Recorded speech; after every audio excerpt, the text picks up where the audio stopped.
ഒരു മുസ്ലിമായ മനുഷ്യൻ മറ്റൊരു മതസ്ഥന്റെ ആചാരങ്ങളെയും ആഘോഷങ്ങളെയും സ്വീകരിച്ച് ആ വേഷവും ആ നിലക്കുള്ള അതിൻ്റെ ആഘോഷങ്ങളുമൊക്കെ കൃത്യമായി ഒരു പ്രശ്നവുമില്ലാതെ പങ്കെടുക്കുന്നതിനെ കുറിച്ചുള്ള ഇസ്ലാമിക വിധി എന്താ? അത് പറഞ്ഞാൽ ഇന്ന് വർഗീയവാദിയായി ചാപ്പകുത്തുന്ന ഒരു കാലഘട്ടത്തിൽ ഒന്ന് ആലോചിച്ച് നോക്കും നിങ്ങൾ. ശബരിമലയിലേക്ക് പോയിക്കൊണ്ടിരിക്കുന്ന സ്വാമിമാരിങ്ങനെ പോകുമ്പോൾ അവർക്ക് നമ്മൾ ആരെങ്കിലും വീട്ടിൽ കയറി ഒരു ലേശം ഭക്ഷണം ഉണ്ടാക്കി കൊടുത്താൽ അവർ കഴിക്കില്ല. അവർ പറയും, അഹിന്ദുക്കളുടെ ഭക്ഷണം ഞങ്ങൾക്ക് ഈ സമയത്ത് കഴിക്കാൻ പറ്റൂല. അത് വർഗീയവാദമാണോ? അല്ല, അതുപോലെ വിശ്വാസത്തിന്റെ ഭാഗമാണ്. ഞാനും നിങ്ങൾ മടങ്ങുന്ന മുസ്ലിമീങ്ങൾക്കൊരു മതമുണ്ട്. ആ മതത്തിനൊരു അതിർവരമ്പുകളുണ്ട്.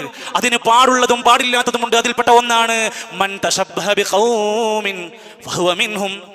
ആരെങ്കിലും മറ്റൊരു മതസ്ഥനോട് സാദൃശ്യമായാൽ അവൻ അവരിൽപ്പെട്ടവനാണ്.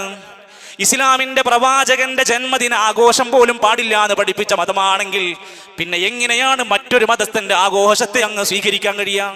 ഇപ്പൊ മറ്റുള്ള മതക്കാരൊക്കെ മാറിക്കാണ്. നമ്മൾ ആൾക്കാർ നല്ല സാരി എടുത്ത് അത്യാവശ്യം മേക്കപ്പ് ഒക്കെ ഇട്ട് നമ്മുടെ പ്രിയപ്പെട്ട മുസ്ലിം കുട്ടികൾ ഇന്ന് ഇതിന്റെ വലിയ കേമത്തരങ്ങൾ കാണിച്ചു കൊണ്ടിരിക്കുകയാണ്. ഞാൻ മാറി നിന്നാൽ ഞാനെങ്ങാനും ഒരു നല്ലൊരു മതഭക്തനാകുമോ എന്ന് പേടിച്ചിട്ട് എല്ലാവരും ഇതിന്റെ തകൃതിയായ ആസ്വാദനങ്ങളിലേക്ക് കയറി ചെല്ലുമ്പോൾ റസൂലുള്ളാഹി സ്വല്ലല്ലാഹു അലൈഹി വസല്ലം പറഞ്ഞു, ഖാലിഫുൽ മുശ്രിക്കീന, ബഹുദൈവ വിശ്വാസികളോട് നിങ്ങൾ എതിർക്കണം. അവരോട് നിങ്ങൾ സ്വഭാവത്തിൽ, സംസ്കാരത്തിൽ, വേഷത്തിൽ ഉണ്ടാകാൻ പാടില്ല എന്നാ പഠിപ്പിച്ചതിന്റെ അർത്ഥം. അവർക്ക് ഭക്ഷണം കൊടുക്കാം, വെള്ളം കൊടുക്കാം, ഒരുപക്ഷെ അവരുടെ ആരോഗ്യ പ്രശ്നങ്ങൾക്ക് സാമ്പത്തിക സഹായം, അതൊക്കെ ഇസ്ലാം പഠിപ്പിച്ചല്ലോ.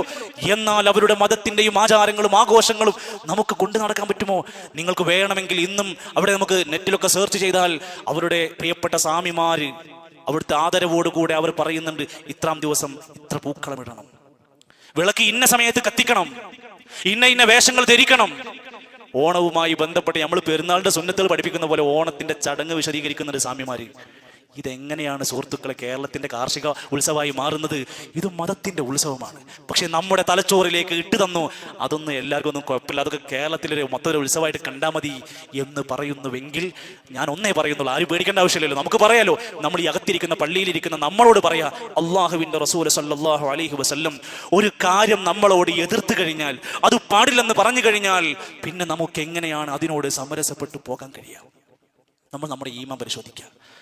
സാധ്യമാകുന്ന രൂപത്തിലൊക്കെ വിട്ടുനിൽക്കാൻ സാധ്യമാകുന്നിടത്തൊക്കെ വിട്ടുനിൽക്കുക. എന്തുകൊണ്ട്? അത് നമ്മുടേതല്ല എന്ന കാരണം കൊണ്ട് തന്നെ, ഇസ്ലാമിൻ്റെതല്ല എന്ന കാരണം കൊണ്ട് തന്നെയാണ്. അതുകൊണ്ട് ആ ബോധത്തോടു കൂടെ, എന്നാൽ ഒരു രാജ്യത്ത് ജീവിക്കുമ്പോൾ ഉണ്ടാകേണ്ടുന്ന ചില അച്ചടക്കങ്ങളും മതബുകളെല്ലാം നമ്മൾ പാലിച്ചുകൊണ്ട് തന്നെയാണ് ഈ രംഗത്തും നമ്മൾ ശ്രദ്ധിക്കേണ്ടത്. നമ്മുടെ ഈമാനിനെ, നമ്മുടെ കർമ്മങ്ങളെ നഷ്ടപ്പെടുത്തരുത് എന്നും നമ്മുടെ തലച്ചോറ് ഒരാൾക്കും പണയപ്പെടുത്തരുതെന്നും മാത്രമാണ് ഈ സമയത്ത് സൂചിപ്പിക്കുവാനുള്ളത്.